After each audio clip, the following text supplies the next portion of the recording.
I was the news anchor at Good Morning America, and I had been filling in actually for Robin Roberts, who was dealing with her second battle of cancer. And she had just been back full time for a month when she asked me to have a live mammogram in the middle of Times Square in a mammovan to encourage other women my age to get their mammograms. I was 40 years old, and because I had no family history and I read the news for a living, I knew that the recommendation was to wait till you were 50.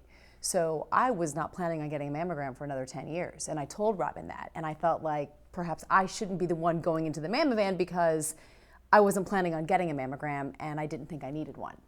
But when Robin told me that more than 80% of all breast cancer patients have no family history, and I was exactly the person who should walk into that mammovan to encourage other women my age to do it, I said yes. Very, it took a lot of arm twisting, let's just say that. I went in, I thought I had done my good deed for the decade, and a few days later I got a call from the imaging center saying I needed to get a follow-up. And I wasn't nervous, I was annoyed. I thought, see, this is why 40-year-olds shouldn't get mammograms, because this is what happens. Now I have to go back and do these follow-up images. But as the events would unfold, when I went back for my follow-up, 5 hours later I had a breast cancer diagnosis, and I couldn't have been more shocked. And at that point they didn't know, they just had found one mass in my right breast, and they knew it was malignant. But it turns out I had 2 malignant tumors and a positive lymph node. So I already had cancer spread to my lymph nodes at that point, and I thought that I didn't need a mammogram. I think your platform there, that you did it live, you encouraged other people to do it, that's a very intimate moment. And which is why I didn't want to do it. Yeah. I mean, I'm sure you were scared. What was running through your mind when they gave you that diagnosis? Well, first of all, not a lot was running through my mind when I heard the words, "you have breast cancer." I can tell you that I had a flood of emotion. I don't know how other people react, but I did not react very stoically at all. I literally broke down, made noises I didn't know I could make. My husband was on speakerphone because he was 3,000 miles away on a business trip, and I had a nurse rubbing my back, and I couldn't even function, and all I could think about were my 2 little girls and how I was going to tell them and what would happen if I died. And it was just like all of these horrible dark thoughts just flood your heart, and you really feel like you're going to die. When you hear breast cancer or cancer, I think your mind immediately goes to, I'm going to die soon. And the fear was overwhelming, as was the emotion. Yeah, I think cancer kind of triggers that in a lot of people. Just hearing the word Yep. is terrifying. Yep. Especially when you think it can't happen to you. Yeah. And I really didn't think it could happen to me. I had no family history. I looked it up, 40 years old, relatively healthy, works out 6 days a week. I had about a 1% chance of having breast cancer, and I'm a logistics person. I'm a statistics person. I'm a very logical person. Mm-hmm. So I just thought it was basically impossible for me to have cancer. And turns out, cancer doesn't discriminate. Yeah, that's so true. So walk me through your treatment plan then. Mm-hmm. So I decided on a double mastectomy.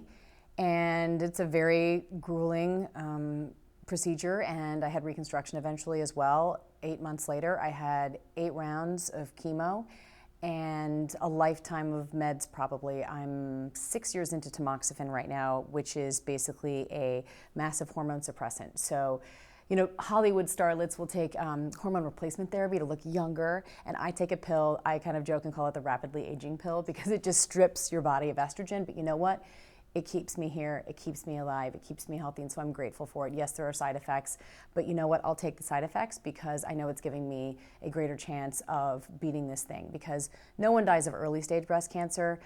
We die of stage 4 metastatic breast cancer, and that's the fear. So every 6 months I get a blood test, and you literally get this from the oncologist, and it's something you live with forever. When people say, oh, you're done, you're in remission.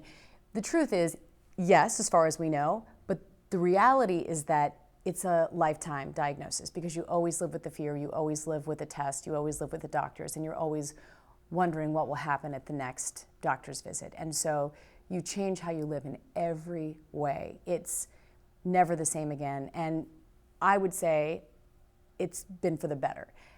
And I've learned it's not how long you live, it's how you live. And when what we do in the news, I'm so often at the worst possible situation for the world, for a family member. I'm with people in their darkest day, in their worst hour, when the unthinkable happens. And yet when it happens to you, it still hits you like a ton of bricks. And so you can't really, I thought I knew that life was short. I thought I knew to seize the day and to live my best life, but I didn't really intimately know it until I got cancer. You beat me to my next question. Cancer is not a one and done kind of deal. No. You know, once you get a cancer diagnosis, it is with you for the rest of your life, because your life changes medically, your life changes physically, emotionally, for me even spiritually, and I have become a better person because of it. I know it. And fear is a very powerful thing. And it can either be paralyzing or it can be motivating. And it paralyzed me at first. And in moments it does sometimes. You know, I'm not going to lie. Sometimes I think dark thoughts. But I try to think of my fear as like a virtual pinch. And it's that reminder, all you have is right now. All anybody has is right now. And all of us are one day closer to our deaths. But those of us who have had a cancer diagnosis or any other, you know, life-changing or life-threatening situation or illness is intimately aware at just how precious time is and how quickly it can go away in a flash. And so that is a gift if you can take that knowledge and take that fear and use it to live your best life, to give like you've never given, to love like you've never loved, to live like you've never lived. I joke that I live my life like a country music song. I live like I'm dying. And that's what we all should be doing. Yeah. So would you prefer cancer survivor, cancer, Well, you know, I mean, like, I'm not picky about what people say, but I do like when people use the term cancer thriver. Because to survive something means, you know, you just made it out. But to thrive means, no, I didn't just make it out. I made it out, and now I'm better than ever, and I'm stronger than ever. And that's how I feel. So I think those of us who have gotten to the other side, yet still live with the fear and still live with all of that maintenance that we do to keep being strong, prefer the phrase cancer thriver, because I think it sums it up better. I think it is a better description of what we are and who we are. Absolutely. So as a cancer thriver, you know the importance of fighting for cancer research. And it's not a one and done deal. So let's talk about that. Right. So I've heard it said that there is a cure for cancer. It's called cash, because cash is going to fund the research. And we know that we have brilliant scientists and doctors working tirelessly around the world. We have to fund their research. We have to fund their collaboration. And I do believe that we will find a way to make cancer a chronic condition, not a terminal one. And that's what we're all here for, because if we can find a way to stop the unnecessary deaths from this insidious disease and find a way for people to live with cancer and to live beyond their diagnosis, that's what we're all fighting for. And yes, we need to keep funding our researchers and our doctors and our scientists, and we need to keep raising money, because that is what is going to bring us to that day when we can say we've cured cancer. Yeah. And we see how much groups like Susan G. Komen have made a difference for breast cancer, especially. What's the importance of a group like Team Jack? Team Jack is so important, especially from a local community standpoint as well, because you know, healthcare is so local. You go to your local hospital, you go to your local doctors when you have that diagnosis and you're fighting for your life. And so you want to make sure that everybody, no matter where you live, has access to quality healthcare. And so when you have Team Jack fighting for research and quality healthcare for pediatric cancer, which, you know, they're fighting for a rare cancer disease. And a lot of times those diseases get lost in the shuffle. You know, Breast Cancer Research Foundation is a big BCRF, and some of the bigger cancers that affect a lot of people get a lot of headlines. And so it's important that pediatric brain tumors and pediatric brain cancer gets just as much of a spotlight, because the research is needed for each one of these specific types of cancers so that we make sure no one dies. And obviously, I have often thought, what could be worse than getting a cancer diagnosis? Having a child who has a cancer diagnosis. And I remember it was one of the first things that I thought, thank God it's me and not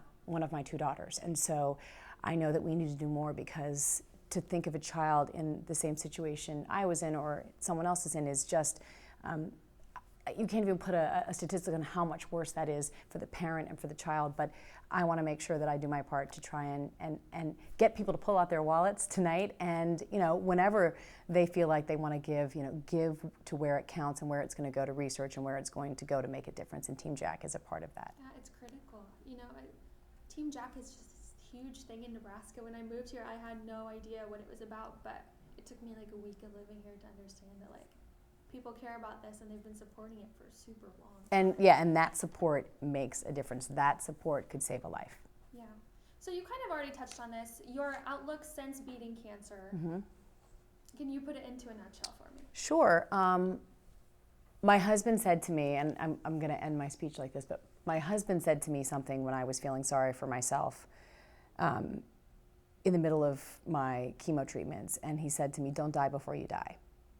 And that really hit a nerve with me. It struck a chord, and I think about it all the time. You know, what am I fighting for? What are we all fighting for? To live another day. And so to sit there and wallow in self-pity or feel sorry for yourself or think, what if only, you know, I've tried to take should out of my life. If only, what if, could have, should have, would have. All of those things are just a waste of energy, and I just want to have a level of acceptance for what is, and then build and try to be, to enjoy, and then ultimately to be enthusiastic. Those are my 3 states of being. And so before, I think I was very quick to complain about the little stuff and be angry about stupid things, even sitting in traffic or someone cutting me off or I don't know, whatever, even my kids not making up their bed. Those things, every now and then, will get to me. But I feel like my greater outlook in life has been just this beautiful acceptance of what is, and then really waking up every day and saying, and I do this, every day I wake up, how can I enjoy myself today? What can I do today that will give me joy and give joy to others? And that's how I live my life. And that is my primary goal each and every day. And that's how I live. That sounds, I'm going to start using that. It's amazing. And it really, like, it has a huge impact when you wake up and you make a mental note to say that. And it has changed my life, because when you make joy a priority over everything else just falls in place.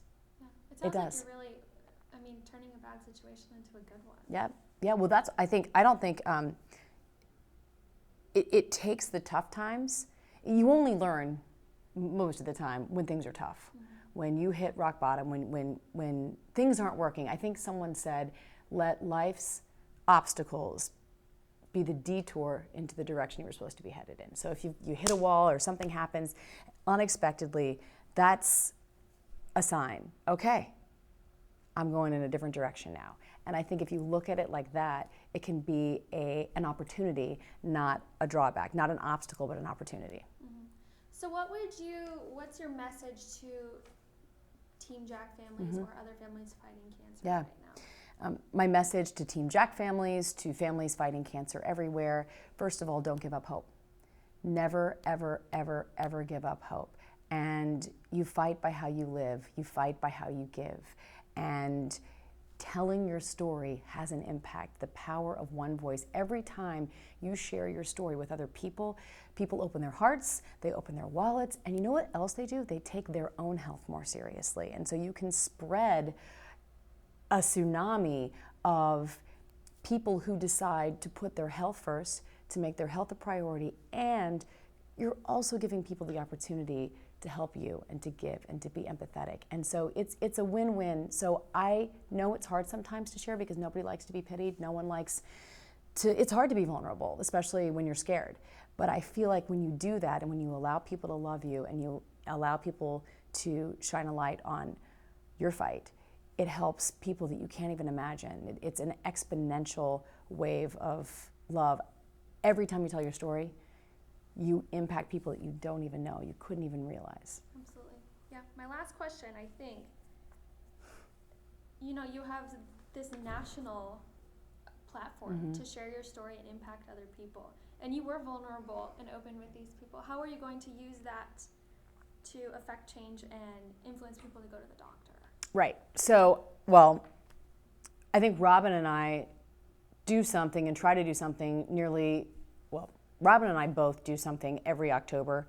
We're talking about Breast Cancer Awareness Month. We get people to remember to not only make their mammogram appointments, but to keep their mammogram appointments. And when we're talking about making doctor's appointments, it's not just for breast cancer, it's for all cancers. Everybody needs to be their own health advocate. And so, yes, I think that I am a walking, living, breathing example of, hello, get your testing and make your appointments and keep your appointments, because you never know. Time is not on your side when it comes to cancer, ever, ever, ever. And so we have to take our health seriously. And any chance I get to talk about that, we do on ABC News. And then also I love speaking to communities and giving speeches around the country, because I do think that when people are reminded, I have people come up almost every time I give a speech and say, I'm overdue and I'm going to make my appointment now that you just reminded me. And so that's, if I can do that, a couple of times a year, and then I'm happy. I know that it has an impact.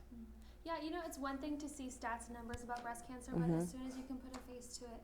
Right. And honestly, I hope, when I give my speech, I really was like so many women out there and men who think that cancer can't happen to them. Well, I eat right, I work out, I don't have family history. How could I be a cancer patient? It didn't seem possible. And so I really didn't think I needed to get checked. And I want to be the reminder to people that you do need to get checked, that cancer doesn't discriminate. It can happen to you, and you have to be your own health advocate. Anything else you'd like to add to that? The importance of Team Jack? They're giving me a wave through the... Oh yeah, sure. Just that I would just say I'm honored and proud to be here tonight to speak on behalf of Team Jack, and I hope that we raise a lot of money, because I know that it's funding for research that's going to change the wave of what we see right now. I think it's appalling that we have so many deaths still from cancer in this country, where we have the most incredible minds and the biggest wallets, and we have to do more. And so I'm just honored to be here tonight. So I'm just feeling like the stress of that. No, you're fine. I'm honored to be here tonight to help raise not only money and funding, but awareness that we need to do more as a community and as a country.